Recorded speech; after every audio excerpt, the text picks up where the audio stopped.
Go for it. Yeah. Cool. This is the robot arm. This is the which is actually two parts to it. There's the controller under the stairs, and this is what they call a manipulator. This is the Motoman HT6 general purpose 6-axis industrial robotic arm, and it's got an accuracy of about the width of a human hair when it's calibrated properly and your tool is calibrated properly. So that's 0.08 millimeters, and it can move at 1.5 meters a second at its fastest. Yeah. And each of these axes has a servo motor and a rotary encoder, and they've got, I think, for maybe 1, 2, 3 of the motors, they're what they call strain wave drives or gears, which is also a harmonic Right. Yeah. motor drive, yes. Which basically gives it really high torque, but also good accuracy and no backlash if you have to stop. And in my hand is a controller which lets you program it if you don't have a computer. And it's about 10 years old. And basically you've got a dead man switch on the back, which you depress halfway, and then you'll hear a click. So what that'll do is it'll disengage the brakes. So right now the those motors are on, holding in place, and then you let go, it turns the motors off and puts the brakes on. And within it taking the motors off and putting the brakes on, it can move slightly, so whenever you program it, you have to have the brakes disengaged, so that will know exactly where it is. And how this kind of works is you've got different ways of moving the robot. You can move it through just manually positioning the joints. So right now I'm just using the controller here, and I've got the S plus and S minus, and I can adjust the speed to make it move a bit faster or not. Actually, I'm in the wrong coordinate mode, so if I go here, now it's just I'm manipulating each joint individually. And on here you've got these 6 sections for each of the 6 axes. So it's got X, Y, Z at the top of the label, and it's got each one's got S, L, U, R, B, T. So it's Swivel, isn't it? Slooped, Slew, and slew and luff. That's the 2 technical terms. Oh, there you go. It's got the swivel, it's got the lower, upper, it's got a roll, and it's got a bend, and it's got a twist. Okay. Or tool. Okay. So that's the lower one, that's the upper one. And they've all got slightly different limits on how far they can rotate before they get a hard stop. So if I rotate this one, it'll get to a point where it goes, no, sorry, can't go anymore. And the one at the end, this one, it's got a limit, but it will spin around twice. So it's actually a software limit that you can disable. It'll just spin around forever if you want. Software is yeah, but you have to unlock that.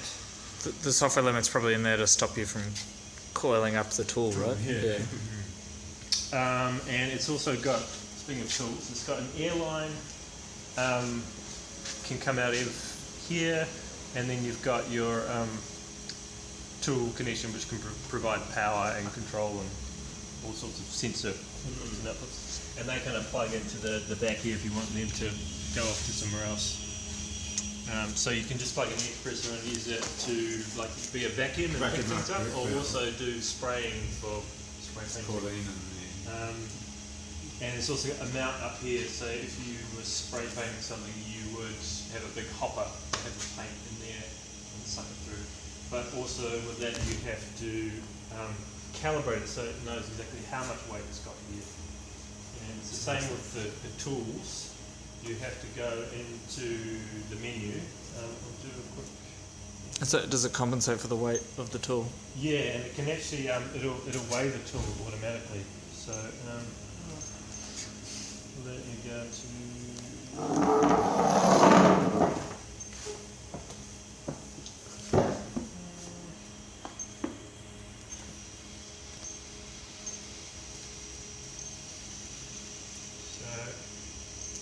This is how it measures it, and so now it's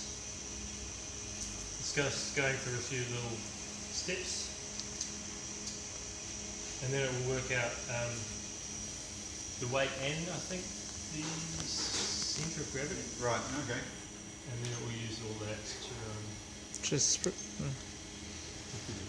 the trim and your driving 737 and drive you into the ground. And so for each tool you put on, you have to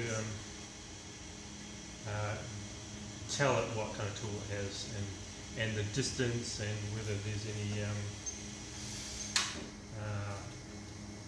if this tool comes out on a slight angle, it needs to know that as well. So you might want to spray on an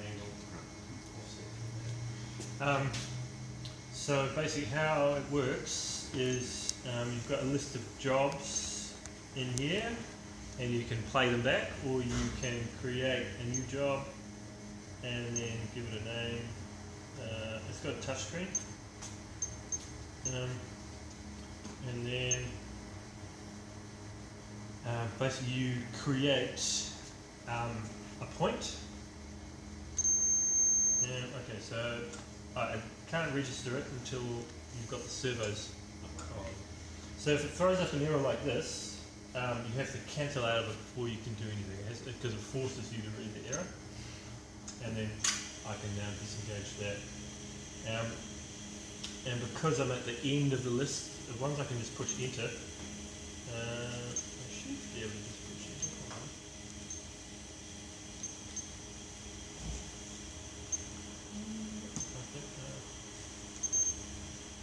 Yeah, I hadn't had the window selected, so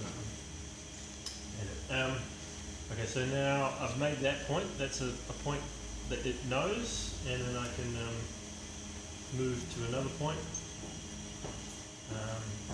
Now this has got 4 built-in speeds, which you can adjust if you want. This is the high speed when you're in the teach mode, and this is 25% of its maximum speed. And if you want it to go faster, you can hold down the high speed, and it will just give it a little bit more of a boost. This is the same, isn't it? Yeah.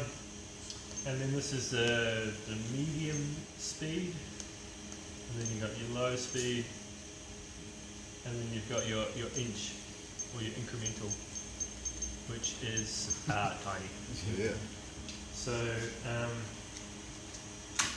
how it records all the joint information is as pulses for the motors. So here I've got the current position, and then the home position is where everything's at 0, which is, I've just gone into the robot menu and gone work home position, and here I can hold this down and then push forwards, and it will, I'll make it go a bit faster, it'll just go back to the its set home position. And then that's at 90 degrees, that's at 90 degrees, and that's centered. Okay. So that's Okay, I see. 0. a 0. That's at 0. All joints at 90. And what it does is it will even recognise if it's been bumped slightly when it turns on, and will still be zeroed.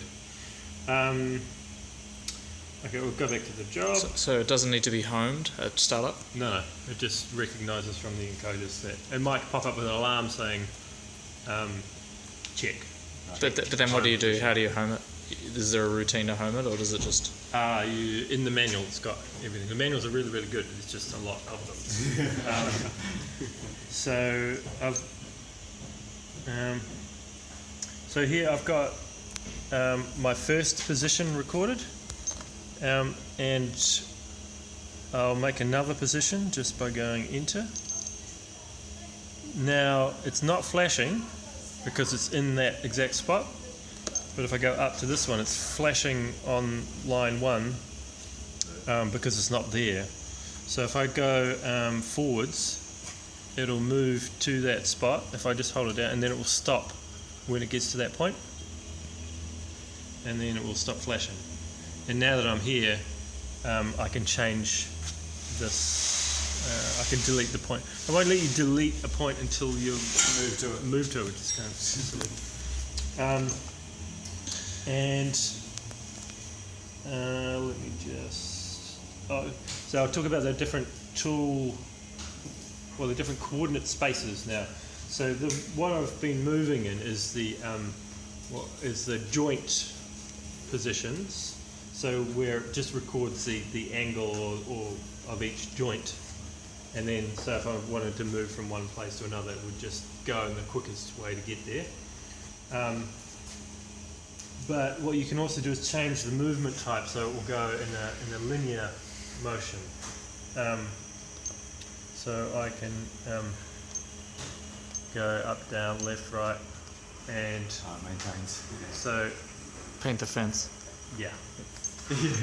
But what can happen is sometimes like that there you'll get Why did it do that? Yeah. just because it's getting close to what they call a singularity, where to go from one point to another point, it has to flip full 180. Right, okay. So if you try and do that at full speed, it'll go. So there's big issues with getting the movement of your work path to try and avoid Optimised, those yeah, things, because that can kind of happen in